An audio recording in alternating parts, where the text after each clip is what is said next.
हमारे व्रजमंडल के श्री कृष्णदास,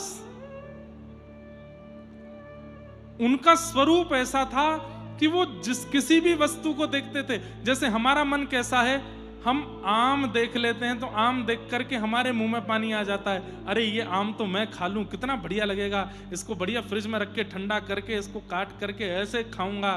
कोई सोचता है चूस के खाऊंगा, कोई सोचता है इसकी गुठली खाऊंगा, कोई सोचता है इसका अचार बनाऊंगा। आम को देख करके हम अपने रसना की कितनी भावना सोच लेते हैं।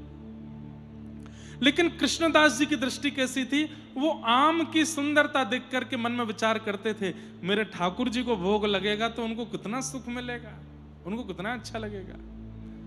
कोई व्यक्ति कपड़े देखता है तो कपड़े देख करके तुरंत सोच लेता है मैं पहनूंगा तो कैसा लगूंगा। लेकिन श्री कृष्णदास जी सोचते थे, इस छपाई का कपड़ा यदि मेरे ठाकुर जी की पोशाक बनेगी तो कितनी बढ़िया लगेगी।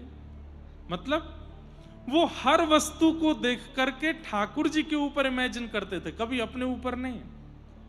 एक बार आगरा गए, आगरा की सब्जी मंडी में घूम रहे थे, तभी उनको एक सुंदर गायन का स्वर सुनाई देने लगा।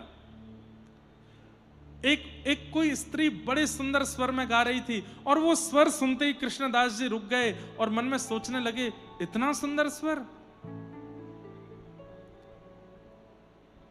अरे ये स्वर तो मेरे ठाकुर जी के सन्मुख प्रकट होना चाहिए, इस स्वर से तो मेरे ठाकुर जी की सेवा होनी चाहिए।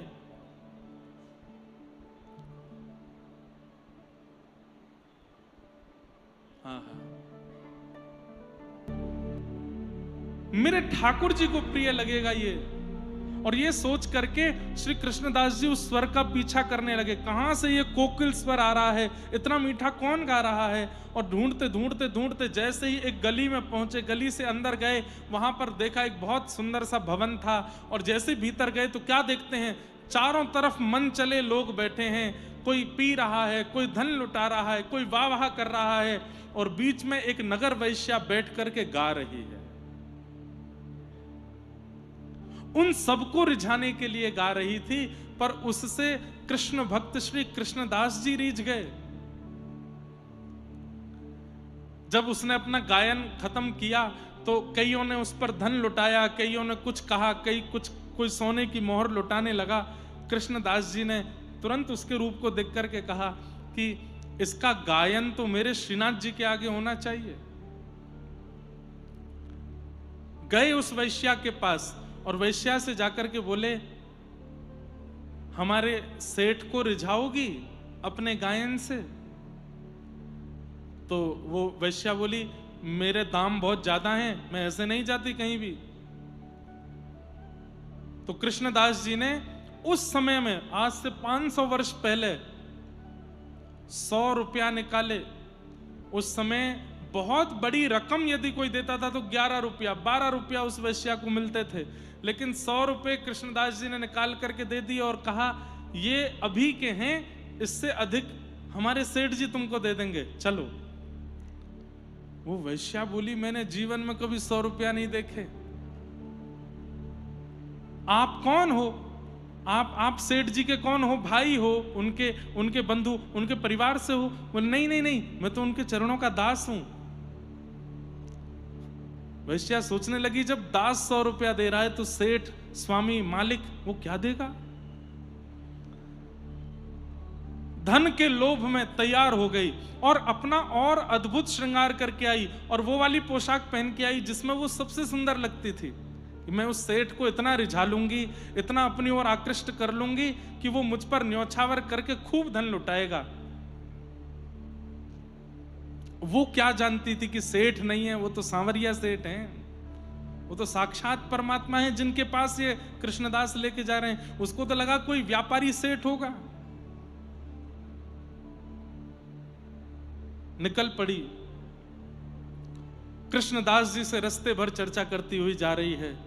कृष्णदास जी बस उसकी ओर देख रहे हैं और ठाकुर जी का स्मरण करके सोच रहे हैं, हे ठाकुर जी इस पर कृपा करना।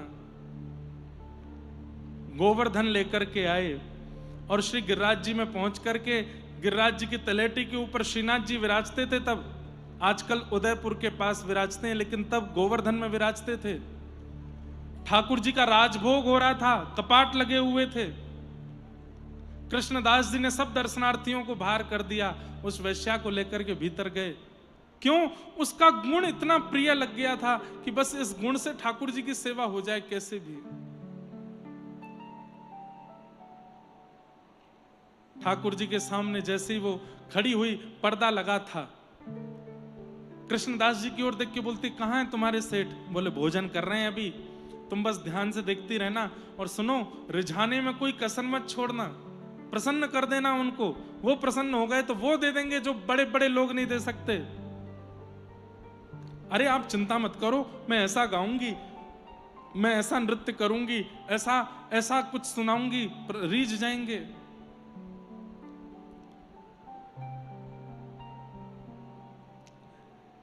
जैसे ही कपाट खुले, उस वैश्या ने नेत्र भर करके जब देखा, एक भुजा ऊपर की ओर, दूसरी भुजा कमर पर है, नेत्र नीचे हैं, मंद मुस्कुरा रहे हैं, सिरपेज धारण किया है, उस पर मोर पिच्छ है, यहाँ पर वंशी जी धारण है, छड़ी जी अपने हाथ के नीचे लगा रखी हैं, पैरों में पाजेब पहनी है, गले में सुंदर वनमाला धारण की है, सुंदर वैजंती माला पहनी हुई है, चंदन की सुंदर सुगंधी से सुगंधित हो रहे हैं। सामने एक पुजारी जी खड़े होकर के सुंदर दीप मालिका से आरती कर रहे हैं। आहा, उस गिरधर छवि को देख करके वो वैश्या दिखती रह गई। उसके मन में आज ये ग्लानि हुई कि मैंने आज तक जीवात्मा को, ये संसार के नश्वर प्राणियों को प्रसन्न किया है, आज तक मैंने संसार के ही लोगों को प्रसन्न किया जो मेरा उपभोग करके मेरा त्याग कर देते हैं। मैंने स्वप्न में भी नहीं सोचा था कि मुझे उसके आंगन में खड़ा कर दिया जाएगा जिसने इस पूरी सृष्टि की रचना की है। ठाकुर जी की रूप माधुरी देखी, उसके बाद कृष्णदास जी को देखा। कृष्णदास जी बोले, बस इनको रिझा दो, और किसी को रिझाने की आवश्यकता नहीं होगी। तेरे पास कंठ है, तेरे पास सुंदरता है, तेरे पास नृत्य है, तेरे पास सर्वगुण है, इस गुण से तू पूरे विश्व के लोगों को रिझा चुकी है, और वो लोग तुझ पर धन लुटाते हैं, तेरा उपभोग करते हैं। कब तक ये करती रहेगी? इनको रिझा। घुटनों पर बैठ गई हाथ जोड़ करके, और बस नेत्रों से अश्रुधार गिर रही है। और उस समय वो बोली कि मेरा कंठ अवरुद्ध हो गया, मैं कुछ गा नहीं पा रही हूं, और मैं ये सोच रही हूं, हे कृष्णदास जी, मेरा तन तो झूठा हो चुका है, मेरी वाणी झूठी हो चुकी है। और ठाकुर जी उच्छिष्ट का भोग नहीं लगाते, ठाकुर जी तो अमनिया पाते, और मैं अमनिया नहीं हूं, मैं तो उच्छिष्ट हो चुकी हूं, अब कैसे सेवा करूं? तब कृष्णदास जी ने पद गाया, और उस पद को सुन करके वह वैश्या नृत्य कर रही है ठाकुर जी के आगे। वैश्या कहने लगी, मैं कैसे पाऊं? मेरा तन उच्छिष्ट, मेरा मन उच्छिष्ट, मेरी वाणी उच्छिष्ट। तब कृष्णदास जी ने अंतिम पंक्ति में एक शब्द गाया है, ध्यान से सुनिएगा। कृष्णदास किए प्राण न्योछावे, कृष्णदास किए प्राण न्योछावे, यह तन जग सिर पट क्यों। कृष्णदास जी कह रहे हैं, तेरा तन अपवित्र होगा, तेरी वाणी अपवित्र हो सकती है, तेरी बुद्धि अपवित्र हो सकती है, लेकिन तेरी आत्मा परम पवित्र है। आत्मा को कोई अपवित्र नहीं कर सकता। ऐसा कुछ कर मिल जा श्याम सुंदर से, दोबारा इस संसार की उच्छिष्ट स्थिति में ना आना पड़े। और महाराज तुरंत वो वैश्या खड़ी हुई और ठाकुर श्री गिरधर लाल जी के सामने, श्रीनाथ जी के सामने नृत्य करने लगी, नेत्रों से अश्रुधार गिरने लगी, और द्रुत गति से नृत्य करते करते, गोल घूमते घूमते घूमते अंत में ठाकुर जी की तरफ दोनों भुजा पसार दी हैं, और वहीं तन का त्याग करके आत्मा को बाहर निकाल के ठाकुर जी में विलीन हो गई, मिल गई श्याम सुंदर से। अरे ये संसार तो आपके तन का ही उपभोग कर रहा है, इसको आपके तन से ही मतलब है, छोड़ दो इस तन को इनके हवाले, आत्मा को दे दो ठाकुर जी को, उसे अर्पित कर दो ठाकुर जी को। और वो संभव कैसे होगा? ये रुचि बने सत्संग के प्रति, कथा में कहे गए शब्द शब्द से ना लगते हो, अक्षर से ना लगते हो, किसी व्यास की वाणी से ना लगती हो, ठाकुर जी की मधुर वेणु के समान वो लगता हो और स्वयं के प्रति गोपी की इच्छा आती हो, नेत्रों से कर्ण रंध्र से जब वह शब्द भीतर जाते हो तो लगता हो कृष्ण वेणु रव कर रहे हैं और हमारे चित्त का मार्जन करके हमें अपनी ओर खींच रहे हैं।